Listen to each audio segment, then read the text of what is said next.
I'm Julian Beever, street artist. When most people go to new cities, they're looking at the buildings, but half the time I'm looking at the sidewalk.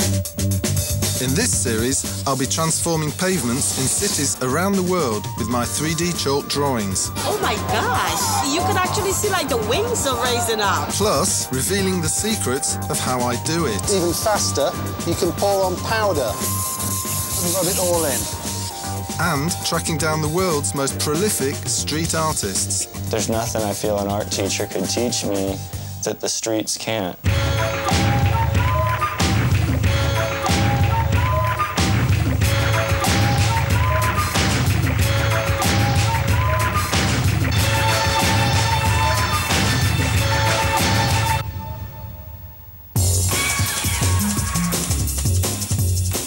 I'm in Los Angeles, on the west coast of the United States, for another 3-day 3D challenge. But in a city this huge, with so many interesting locations, where am I going to set up?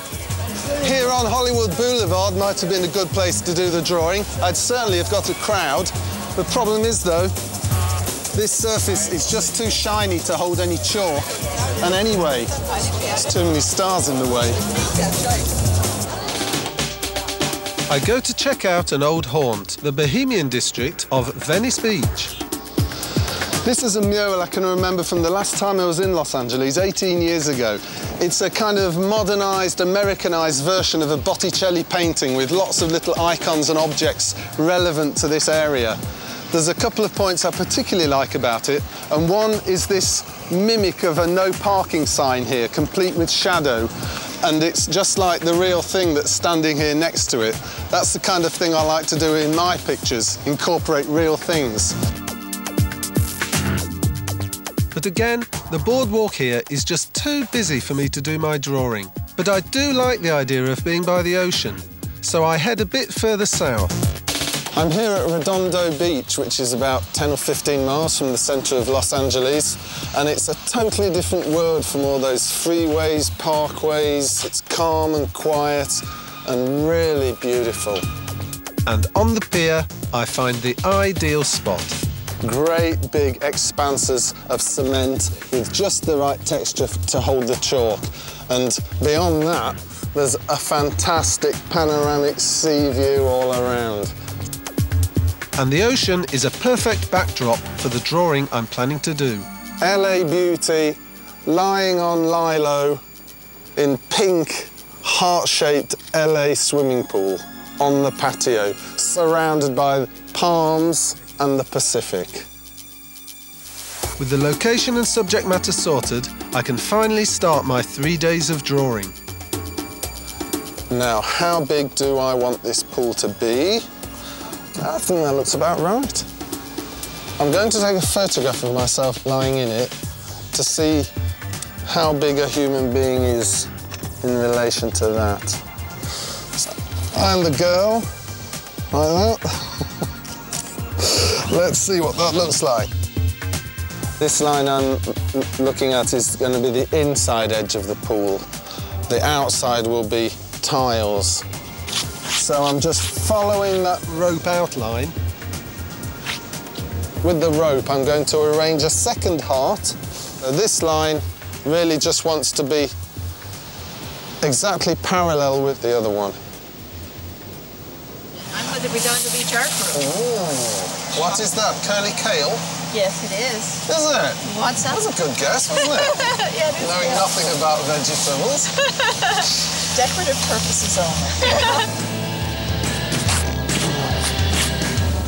Ta-da! I make quick progress by drawing in all the tiles of the heart-shaped pool, marking in the waterline, and creating the focus of the piece, the beauty floating in the middle.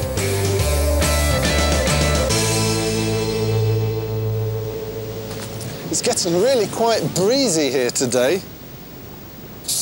I want it to be a kitsch picture, really. I want it to be glitzy and decadent. But when I start filling in the pink tiles, I hit some problems. This wind that's really picked up now is blowing the chalk off. No, no, no, no, no. No, no. Stop. Oh.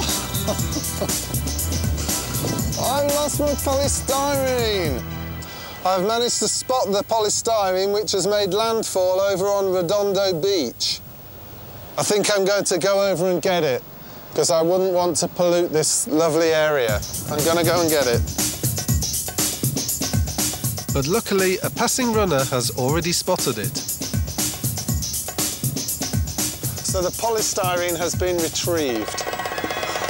You see that for every dust of pink chalk that I'm managing to rub in here, there's another, or probably two, that have blown off. They're probably in the sea by now. Just doesn't stick very well. I'm putting hairspray on this to try and prevent the powder from blowing off. Do you think that's a good image for Los Angeles? Yeah. It's very apropos. Apropos, thanks. Very appropriate.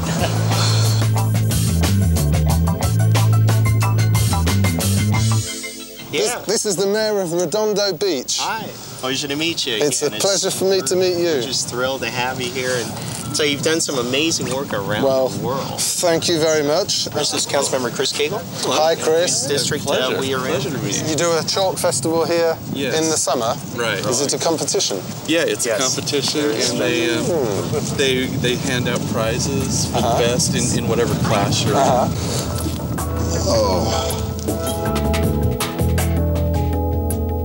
So that's all I'm going to get done for today, I think.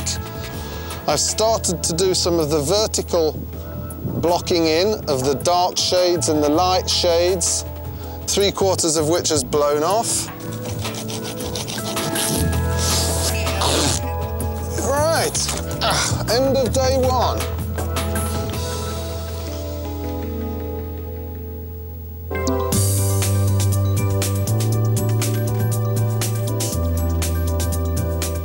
Ideally, I would like to have it 90% finished for the end of the day so that tomorrow I'll be able to tweak it and put in lots of little extra details and fine touches. But the first thing I'm going to do is continue with this wall here. There are a couple of reporters here from the local newspapers in Los Angeles, which is all very good.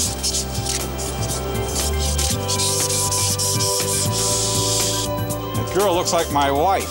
What's going on here? No, I'm kidding. Choosing the colour of the tiles lining the pool is causing me some concern. Pretty indecisive on this. Colour's so much a matter of judgment and feeling rather than any sort of theory. OK, I'm going to take that green off and I'm going to do those two tiles in blue and see how it feels.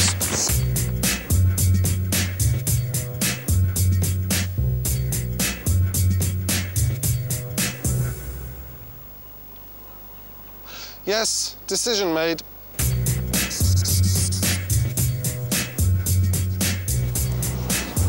You can't even draw on regular paper. I've done some very dark blue tiles and some very light blue tiles, and that is not a random choice. It's because in my conception of this picture, the light is coming from that side, so it strikes that wall full on. Whereas this wall, it's going to be in shadow.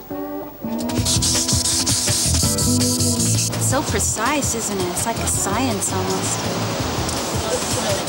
Looks awesome. Real good job.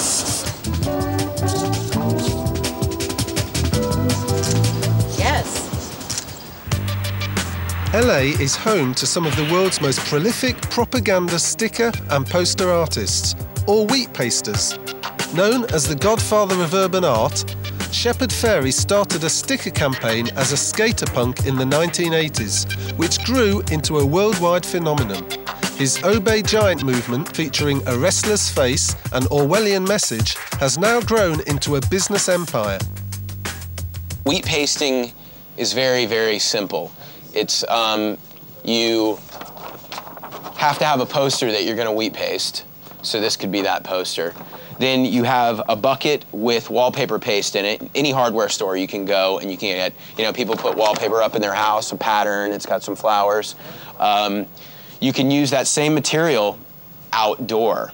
I know this is a stretch for some, but that wallpaper paste can actually be outdoor walls, and rather than using a dainty little brush and being real neat about it, you can use a real big industrial brush, slap it on the wall real thick, put the poster up, then brush right back over it and push all the air bubbles out and have the paste sealing it from both sides.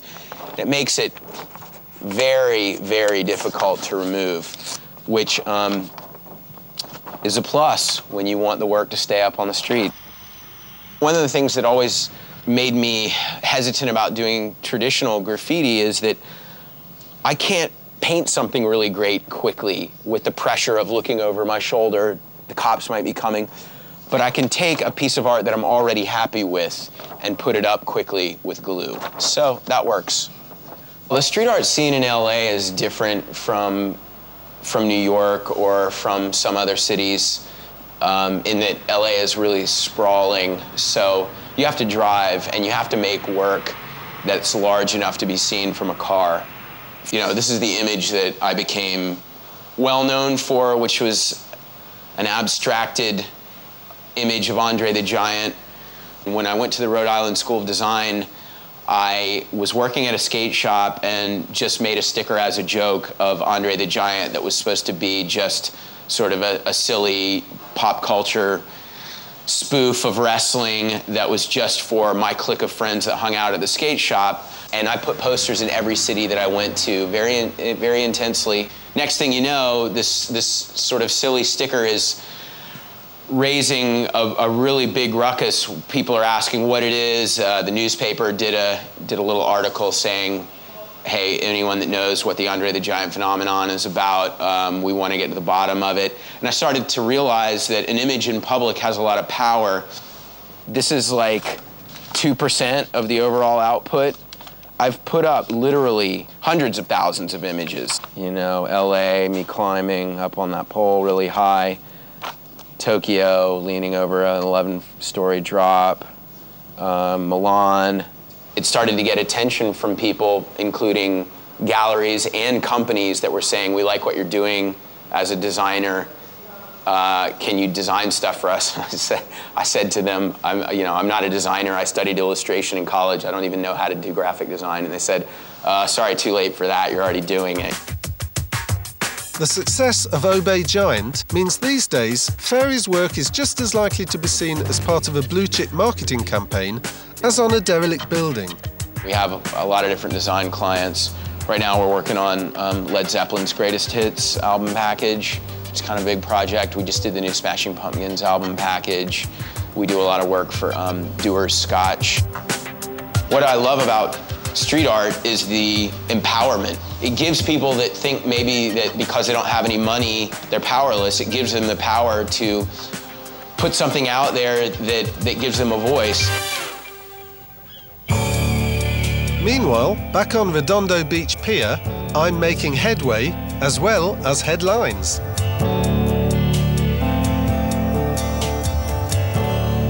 There's been quite a crowd ever since midday now.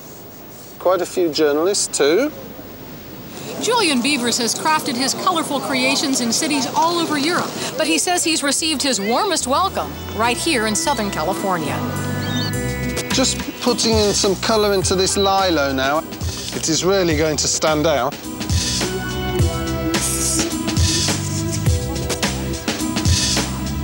I'm going to start putting in these cocktail glasses now, I think, because until I've got those cocktail glasses there, I won't be able to deal with the hand. I think the hand should be perhaps stirring something in one of them.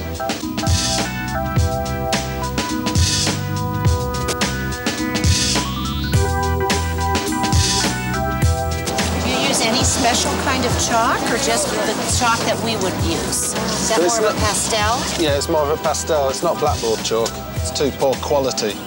The white is blackboard chalk, that's adequate. But if you want any kind of colour, blackboard chalk's very milky. Do you know before you get here what you're going to do? Oh yeah, it's always sketched out in advance. But what I may add to it is a lurking, dark male form swimming underwater, menacing and... Getting ready to exactly. tip her off the raft like all men would do, right? Looking at that beautiful picture of the lady having 2 drinks makes me want to take my wife and go have one. I like the one where he's fishing. Excellent work. Thanks a lot. Have any of them ever been gone over so that they're permanent and preserved? No. No, I don't know how it could be done. They can put a man on the moon, surely. Surely they can do this. Well, we should write to NASA, ask them if they could I think I will. You draw it out on paper first. I do. With it stretched? No. The amount that it's stretched depends on how high up the camera is, how far back the camera is, how zoomed in the camera is. So what I do is I go from a target picture, what it should look like through the camera. Okay. Then I set up the camera in place and make it look like that. I've been so busy talking that before I know it, the sun is setting, marking the end of my second day of drawing. Another day done. Time to go home.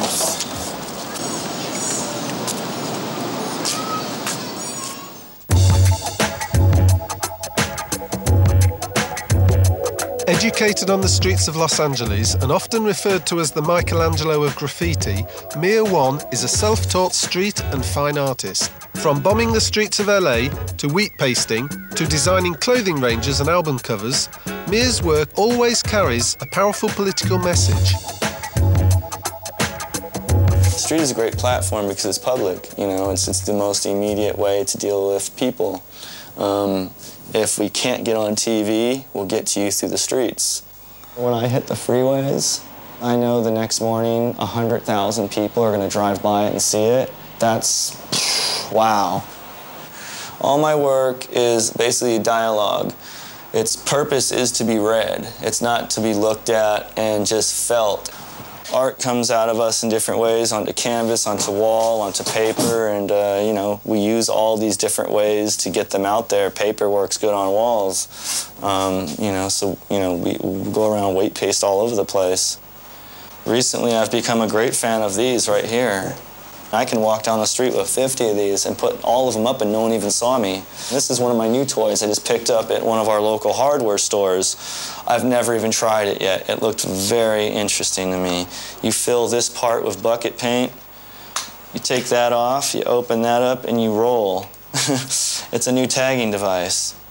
Us graffiti writers, we will use anything to transform our surfaces and speak our minds and, you know, vent our frustrations with our supposed public space. I'm not a very big fan of the politics this country represents. There's an important place for art to exist, and it needs to tell the truth, and it needs to shed light on areas where darkness runs amok. Myself, Shepard Ferry, and Robbie Connell came together under my friend Elizabeth I, and she got us on a tour going across the country, wheat pasting each of our individual artistic renditions of George Bush during the election time. And I was just trying to basically say that he's taking our constitutional rights and wadding them up in an airplane and throwing it into the flames. It's very complex to have come from graffiti art with conviction, knowing why I was vandalizing people's walls, moving into the fine art scene, and bringing those same principles with me and sticking to my guns through this whole experience. Well, this piece here represents the moment in which a person's mind or thoughts are sparked. They're having a revelation, a realization, a revolution is going on. They're learning, they're transforming, they're creating. It's all becoming electric. My life consists of more types of creative activity now, but there still is that graffiti art in my life. That hopefully will never die. There's nothing I feel an art teacher could teach me that the streets can't.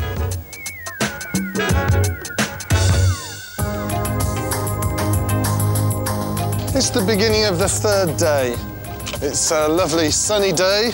I'm marking in now the beach ball, and I'm just using the rope to get the the lines between the colours. And the reason I chose blue to be the biggest one is because the pool water is all blue, and I wanted the contrasting ones to be smaller. Be economic with your contrasting colours and they work better. This ball is a very good example of the anamorphic principle, because if we look at it from above, it is in fact an oval, but actually the oval is a little bit smaller at the end nearest to the camera, and it gets fatter at this end. But if we look at it through the camera, hopefully, it should look a perfect circle. I wonder if you would mind signing one of your pieces of work here for us. Yes, that would be a pleasure. These lovely LA residents are not only asking for autographs, they're feeding me too. It's a great honour to accept this donut, and I will remember it always. Thank you. Thanks. Thank you very much. Oh, and I got Chuck from Julian.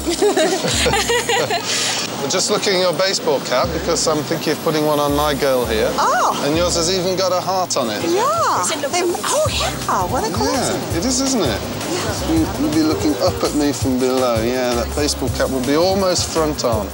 Thanks. Okay, you're welcome. It's always a bit scary to draw over something you've already drawn, which you think is quite good, but I think it would add to it.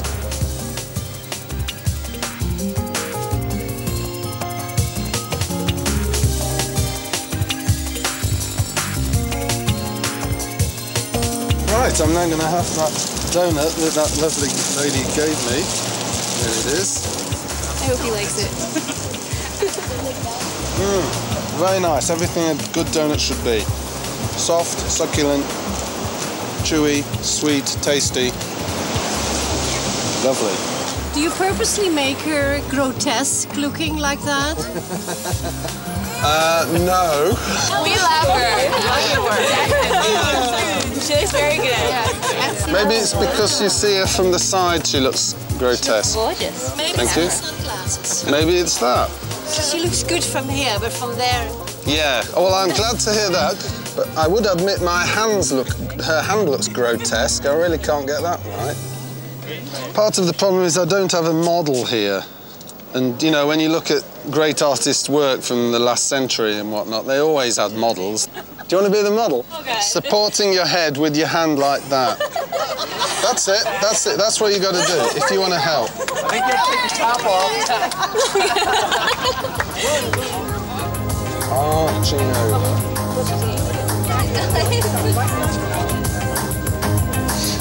Actually, when you do see the model and a real person and you look at the hands and the shape of the arms and all sorts of things, I see that, you know, I haven't really got it quite right. I think you've helped. Yeah, thanks. It's great. Thank you. I've seen Julian's work for many years. I have the website on my computer for a few years, and I'm always going back to look at it. And this is an honor to see him live making it. It's a thrill. It's got so busy round here that a queue is forming to look through the camera at my drawing. But with time marching on, I've got to keep going. Things like flip-flops that aren't very tall are really fairly easy to do because the main body of them is actually 2D. And all you have to do is project a little gap here towards the camera and you've given them a little vertical side. A little bit more tricky is estimating how these straps will go. It's a bit too far off. Actually, that's wrong. That's wrong, that's wrong, it's wrong. Changing it. That one coming back to there. Coming up there, and that one coming up like that. But I've still got to add the surprise extra of this drawing. The man swimming underneath the lilo. And then just the faint suggestion of a head here. I want to leave this part to the imagination of the viewer. I didn't really want it to be quite so explicit, so I'm going to break it up a bit further. As I finish off the mysterious man, there's just an hour left to finish the drawing. I really need to do a big touch-up operation over the whole thing now, and then it'll be ready. It's really great having a big crowd like this around me, not only for moral support and for feel-good factor, but they also provide a very good windbreak. And they're stopping this continual LA breeze from blowing the chalk off the girl. You're all breaking wind very well.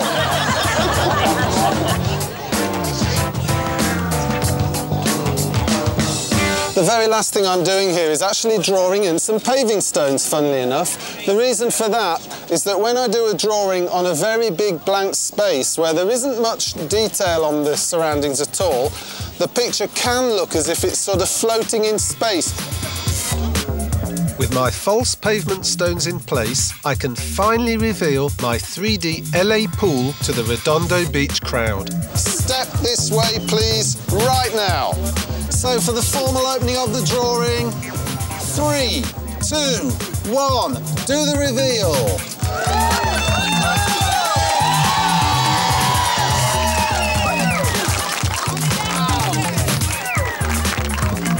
I couldn't have asked for a nicer location.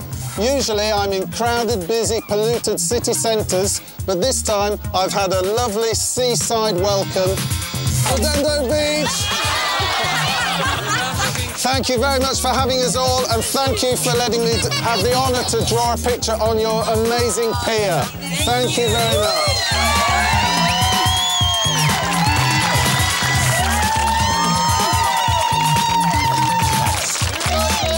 Thank you.